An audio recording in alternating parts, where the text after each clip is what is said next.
In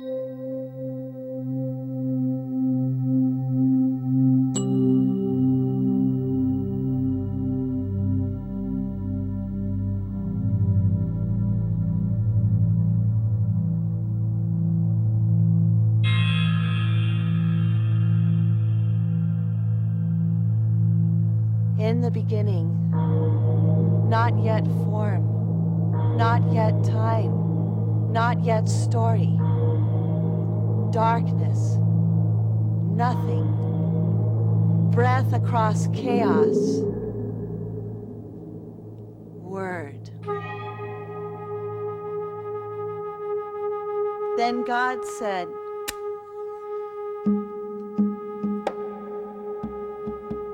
there was evening, and there was morning, the first day. Then God said, evening came, and morning, the second day.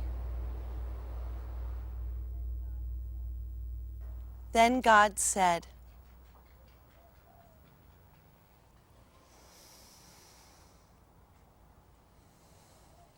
evening came, and morning, the third day.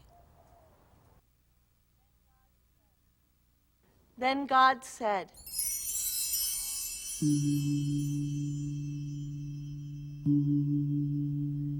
the fourth day.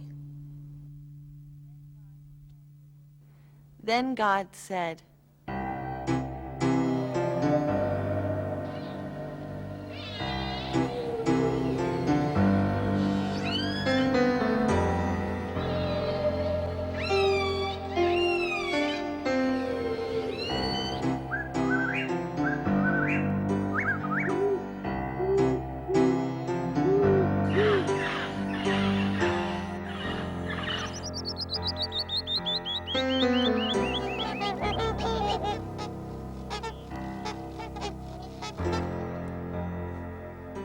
evening came, and morning, the fifth day. Then God said,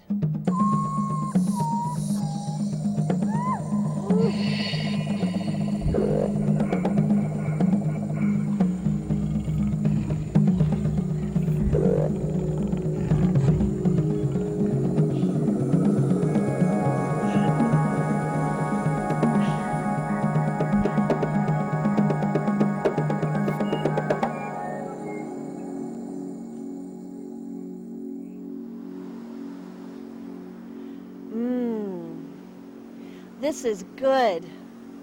This is really good. Evening came, and morning, the sixth day. And on the seventh day,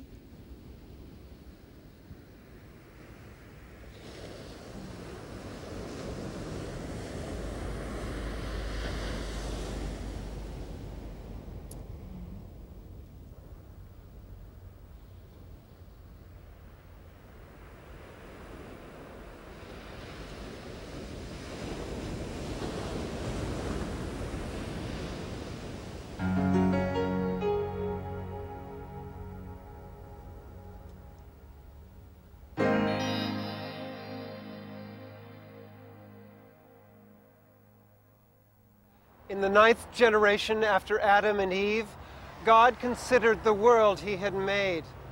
But all he could find was corruption and greed, violence and hatred, and hearts of stone.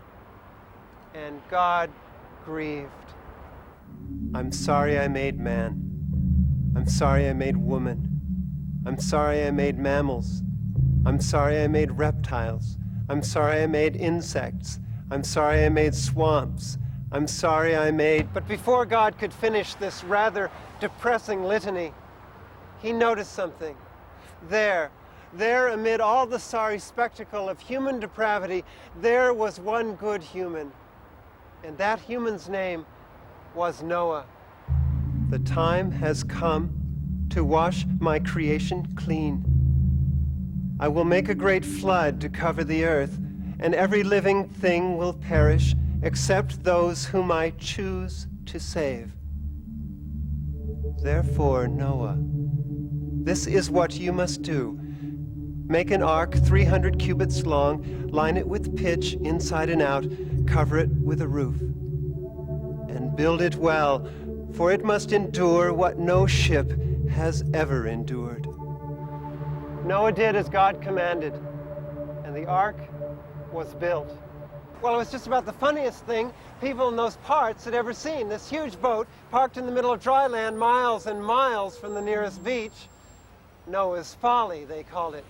But amusement turned to derision the day that Noah marched the animals aboard the ark. Aardvarks, armadillos, antelope, alligators, buffalo, butterflies, bumblebees, and bats. Condors, cougar, caribou, cattle, chickens, chipmunks, coyotes, and cats. Dragonflies, dromedaries, donkeys, and deer. Elk, elephants, eagles, and egrets. Flying squirrels, falcons, frogs, flamingos. Gorillas, gazelles, gerbils, giraffes, grizzly bears, great danes, grasshoppers, Gila monsters, hummingbirds, hedgehogs, horses, herons, hippos, hamsters, hyenas, ibises, jackrabbits, jackals, kangaroos, leopards, ladybugs, lizards, and lynxes, lemmings, lemurs, lions, and lambs, mammoths, mallards, martins, marmots, monkeys, muskrats, moose, moles, minks, mosquitoes, meadowlarks, nightingales, owls, ostriches, ocelots, orangutans, platypuses, porcupines, pigs, possums, panthers, pandas, parrots, partridges, penguins, petrels, pelicans, quail, rhinos, robins, ravens, reindeer, roadrunners, roosters, raccoons, silkworms, sparrows, spiders, snails, skinks, skunks, sloths, and salamanders, turtles, turtle-doves, tanagers, and tigers, unicorns, vipers, woodpeckers, woodchucks, wildcats, water oozes, whooping cranes, whistling swans, weasels, weevils, waxwings, warblers, wolverines, wildebeest, yellow-shafted flickers, yellow-bellied sapsuckers, yaks, and zebras. It was the greatest circus parade of all time, but the crowd that had gathered there to watch saw no wonder in it. They hooted and they jeered. Noah's really gone bonkers this time. And then they grew strangely sullen and quiet. And they began to wonder, what if Noah knows something we don't? What if that gangplank is the road into a future that you and I will never see? And the more they thought these thoughts, the more they began to have this sinking feeling. Inside the ark, Noah and his companions waited. For 7 days and 7 nights, they waited. Nothing happened. Everyone got a little restless.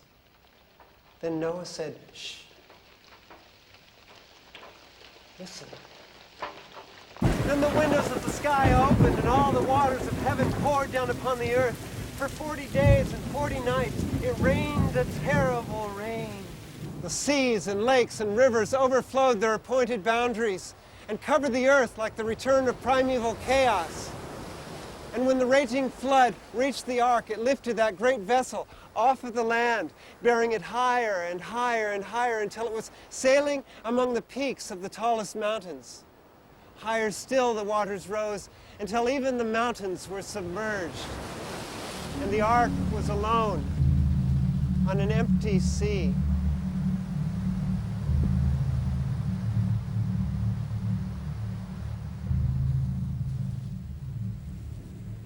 The days of the flood seemed to last forever. Noah did his best to keep everyone's spirits up.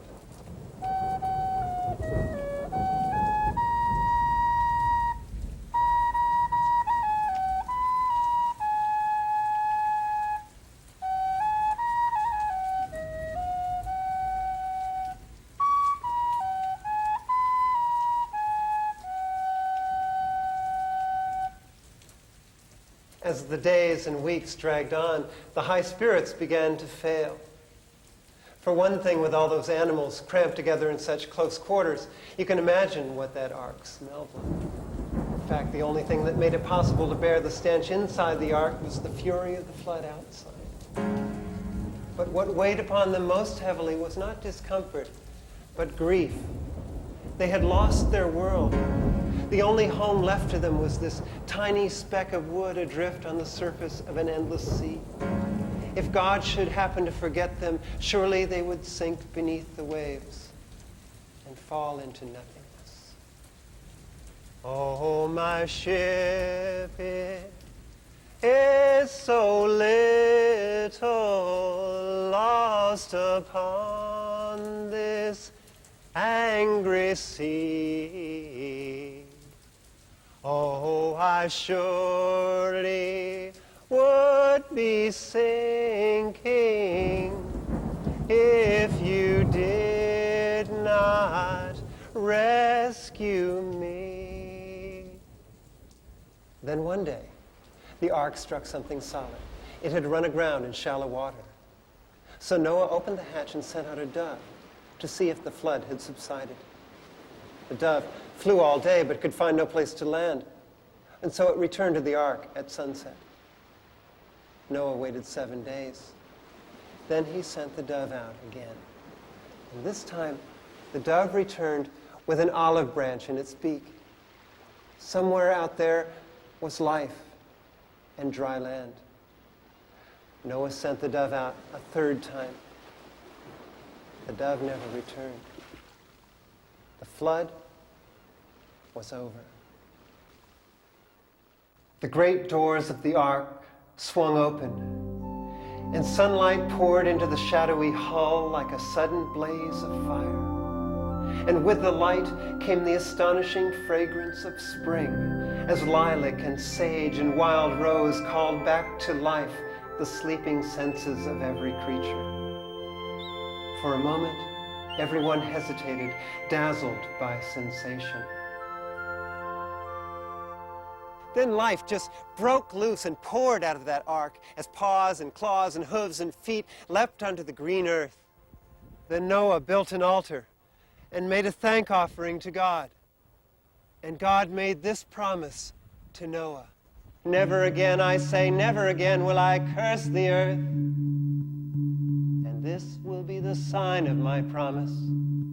Behold, I set my bow in the clouds, and it shall be a sign of the covenant between me and the earth.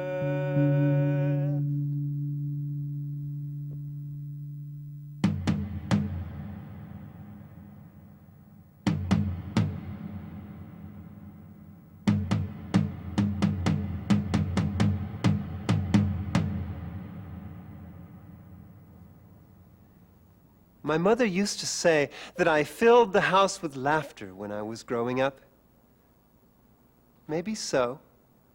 But there was one morning when she awoke to hear no laughter, no conversation, no sound of any kind. The house was empty. And then she noticed that Abraham's knife was missing. Daddy, where are we going? We are going to make a burnt offering to God in the wilderness. Is it far, Daddy? God will show us the place, my son. It is our third day of walking in the wilderness. We stop at the foot of a solitary mountain, and my father tells the servants to wait with the donkey. I and the boy will go up the mountain to worship, he says. How odd for him to call me the boy, as if I were a stranger. He takes the wood for the burnt offering and lays it across my shoulders. He himself carries the fire and the knife, and we start to ascend the mountain.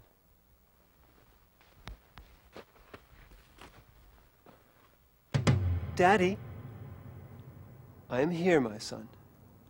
I can see the fire and the wood, but where is the lamb for the burnt offering? Daddy? God himself will provide the lamb, my son. When we reach the place of sacrifice, I rest while my father prepares the altar and arranges the wood. I am enjoying the mountain silence. When my father seizes me and binds me with rope, to this day, I cannot recall what I felt at that moment. I can only remember sensations.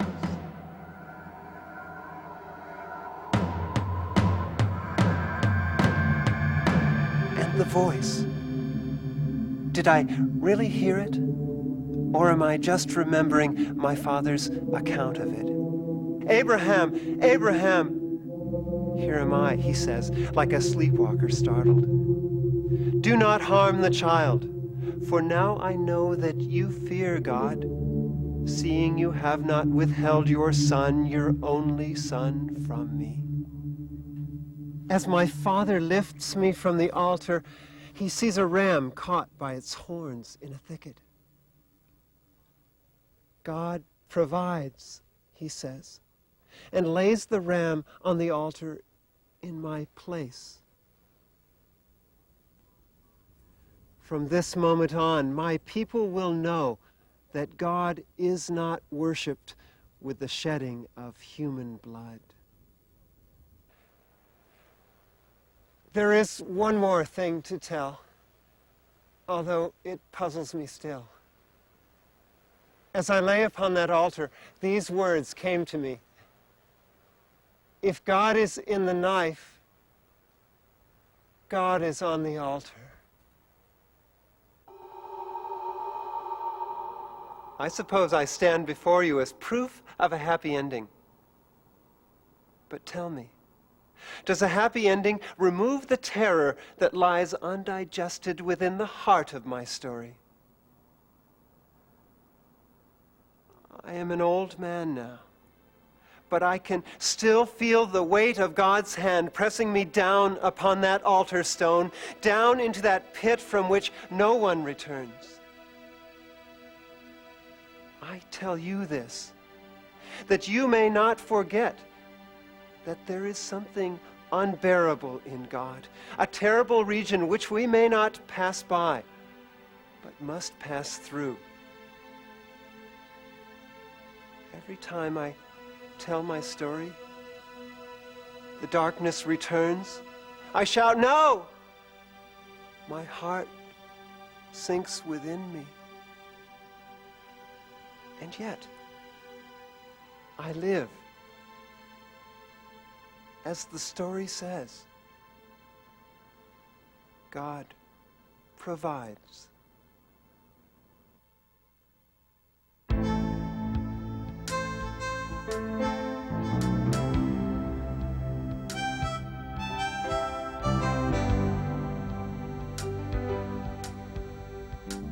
It was a night to remember. "Let's walk," Moses said. "Let's walk." And we did. Started walking away from Egypt, away from slavery, down that freedom road. Most of us had never thought much about freedom. Our lives belonged to Pharaoh, and that was that. They worked us till we dropped. They used us up like cattle. They even threw our children into the Nile when it suited them. And we just endured it. It was the only life we knew. Then Moses came along. He'd grown up in the palace, but he just threw that life away, became one of us. And you know what he told us? He said, "Yahweh has heard the cries of his people and intends to set you free." Yahweh? Who is this Yahweh, we wondered. Yahweh is the God who will bring his people out of Egypt. But we're no people. We're just a bunch of nobodies. God made the world out of nothing. He can make a people out of you. That Moses, he was quite a talker, and pretty soon he had us dreaming of a land of milk and honey where there'd be no more masters and no more slaves. And our voices began to rise up and grow strong until even the house of Pharaoh shook with the words of Yahweh, "Let my people go. Let my people go." But Pharaoh's heart was hard. He wasn't about to say goodbye to cheap labor. So he set out to crush our movement before we got too strong. He broke off negotiations. He doubled our lashes and laid such misery upon us that we might rue the day we roused the royal anger. It almost worked, too. A lot of us began to lean on Moses. "Hey, Moses, you got to cut out these protests. It'll only make things worse." But there was really no turning back once our eyes had been opened. The fertile greenness of the Nile Valley was the color of death to us now. Our future was away from here. We had a dream.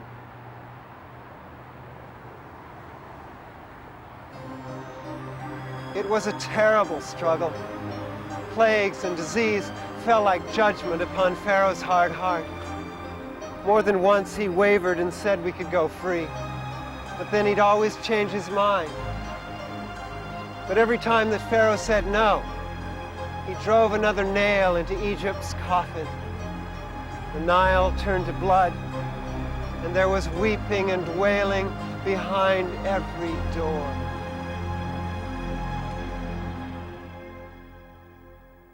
Now some say Pharaoh finally gave in and let us go. Others say we just escaped. All I know is we left in a big hurry, marching to freedom on adrenaline and faith. Let's walk, people. Let's walk. What a ragtag band we were. Not only the dispossessed immigrants of Joseph's clan, but all kinds of other nobodies, foreigners, even some Egyptians who'd been exploited for generations. And you know, the farther we walked together down that freedom road, the more we began to think of ourselves as one people, the people whom Yahweh had delivered from bondage. You could see it in our faces, you could hear it in our songs. Oh, we made a joyful sound.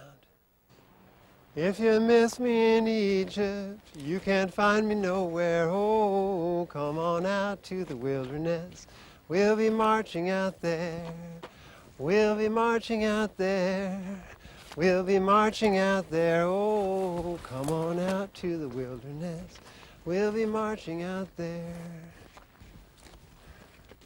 Then one of us happened to look back, and he could see on the horizon a tiny cloud of dust. And that cloud got bigger and bigger and bigger, and then he could see the sun reflecting off the shiny spokes of chariot wheels. Egyptians. It's the Egyptians. Then all of us turned around and just froze in our tracks, seeing Pharaoh's army racing toward us. And then we all began running around in circles like scared chickens, screaming and crying and tearing our hair. We're all gonna die! We're all gonna die! Never listen to Moses. I told you, bad idea from the start. You should have listened to me, not to Moses. He must be crazy. He's asking for trouble. It wasn't so bad being a slave, better than dead. Now, when Moses came back to see what all the fuss was about, everyone began to yell at him. Moses! Moses, weren't there enough graves in Egypt that you had to bring us out in this godforsaken wilderness to die? And Moses said, be still. Be still. You don't have to worry about those Egyptians. Tomorrow they'll just be a fading memory, because we've got something those Egyptians haven't got. And what we've got is Yahweh. Right! Yahweh! And everybody began to pray with all their might, saying, save us, Yahweh! Save us from the Egyptians! And Yahweh said, why are you standing around crying to me for help? Can't you see those Egyptians closing in? I gave you feet as well as voices. Stop praying and start running! So we began to run. We ran fast. But the Egyptians, with their sleek chariots and their great white horses, were faster. We kept a running, and the Egyptians kept a coming. And we were running, and they were coming. Until we came up over a rise, and there in front of us was the Red Sea. The Red Sea was too wide to swim across. It was too long to walk around. We were done. Another minute, we'd be tasting Egyptian steel. Our story was over.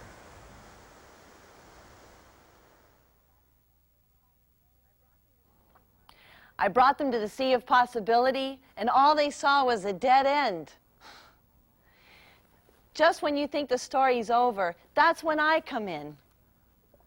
You know, when I gave people the choice of freedom, I did not anticipate the difficulty of getting their attention again. I mean, how many times has it happened? just because they can't do it. They think it cannot be done. I love them so much, but sometimes they just don't get it. They want me to tell them everything. I just wish sometimes they'd trust me. I told Moses, stretch out your hand. He said, why? I said, just do it. He said, which one? I said, you're right. He said, but I'm left-handed. I said, okay, use both. Great. I parted the sea right in front of them, and they were still looking back. Man, you can lead a horse to water. Let's go!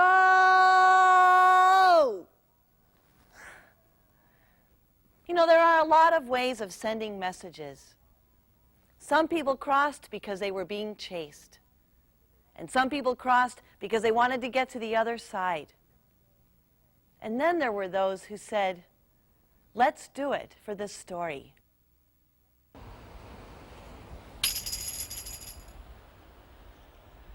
I remember looking back at the sea and wondering, had I crossed? Or was I on the same side I had been before? And there was the sea, calm, quiet. And when I looked for the Egyptians, they were out of sight, gone. Just as all those who had come before me, worked to death, thirst never quenched, hunger never satisfied until their last breath. Back in Egypt, we were nothing. We were invisible. When we crossed the Red Sea, we became visible. I thought about God.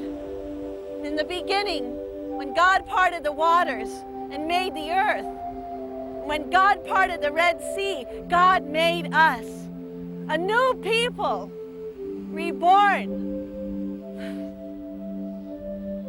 The world says no.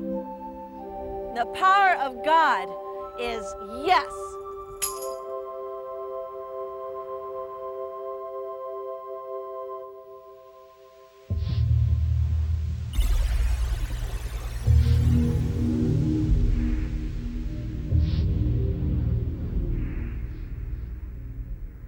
The prophet Ezekiel had a vision, and this is how it went.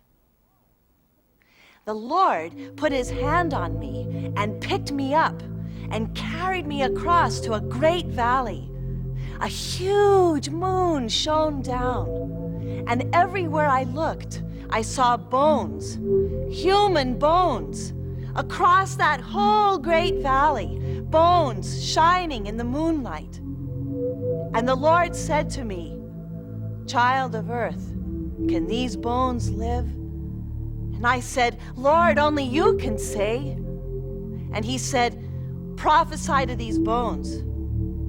What shall I say? Say this: "Dry bones, hear the word of the Lord. I will put my breath in you, and you shall live." And so I spoke the words I had been commanded to say. And as I spoke them, there was a sudden commotion, and I heard a rustling, and I heard a rattling, and across that whole great valley, the bones began to clatter and clank and join together.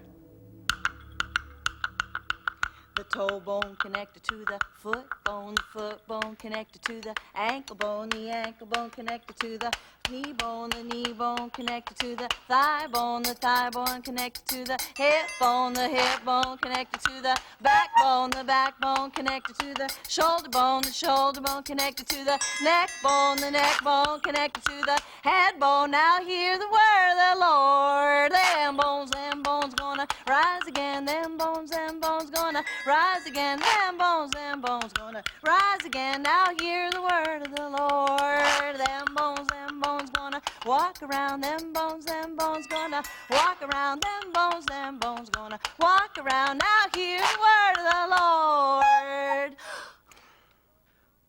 I was so astonished I rubbed my eyes. And when I looked again, The bones had sinews and flesh. Skin had covered them, and yet they were without breath. The body scattered across that whole valley were as lifeless and still as the bones had been. And then the Lord said to me, prophesy to the breath. Prophesy, child of earth. Say to the breath, come from the four winds, O breath, and breathe upon these dead, that they may live. And so I prophesied as I had been commanded, and the breath came into them.